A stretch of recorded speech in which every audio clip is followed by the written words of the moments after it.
Self love അല്ലെങ്കിൽ അവനവനെ തന്നെ സ്നേഹിക്കുക എന്നുള്ളത് നമുക്ക് എത്രത്തോളം സന്തോഷം തരുന്ന കാര്യമാണ്. ഇവിടെ നമ്മൾ ഉൾക്കൊള്ളേണ്ട ഒരു വസ്തുതയുണ്ട്. ജീവിതത്തിൽ നമ്മളെ വിട്ടുപിരിയാത്ത ഏക വ്യക്തി നമ്മൾ മാത്രമാണ്. പലരും നമ്മളുടെ ജീവിതത്തിൽ കൂടെ കടന്നു പോകും. നമ്മളുടെ കൂടെ ജീവിതാവസാനം വരെ ഒരു വ്യക്തിയും ഉണ്ടാകുമെന്ന ഗ്യാരണ്ടി ഇല്ല. അതുകൊണ്ട് ജീവിതത്തിൽ എന്ത് ഡിസാസ്റ്റർ ഉണ്ടായാലും stick to yourself, love you more and more. അവനവനെ തന്നെ സ്നേഹിക്കാൻ തുടങ്ങിക്കഴിഞ്ഞാൽ ജീവിതം കൂടുതൽ എൻജോയബിൾ ആകും എന്നാണോ പറഞ്ഞു വരുന്നത്? തീർച്ചയായും. നമ്മൾ നമ്മളെ തന്നെ ഒരു മിററിൽ നോക്കിക്കഴിഞ്ഞാൽ നമ്മൾ എന്താണ് കാണുന്നത്? We see the best creation of God. ഈ ആസ്പെക്ട് ഒക്കെ മനസ്സിലാക്കിയാൽ ജീവിതം കൂടുതൽ സന്തോഷകരമാകും എന്നായിരിക്കും അല്ലെ? അതിന് നമ്മൾ ഒരു സത്യം മനസ്സിലാക്കുകയും അംഗീകരിക്കുവാനും തയ്യാറാവണം.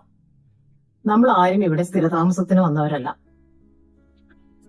അപ്പൊ നമുക്ക് ഈ യാത്ര തരമാക്കി തന്ന ട്രാവൽ ഏജന്റ് ആരായിരിക്കും?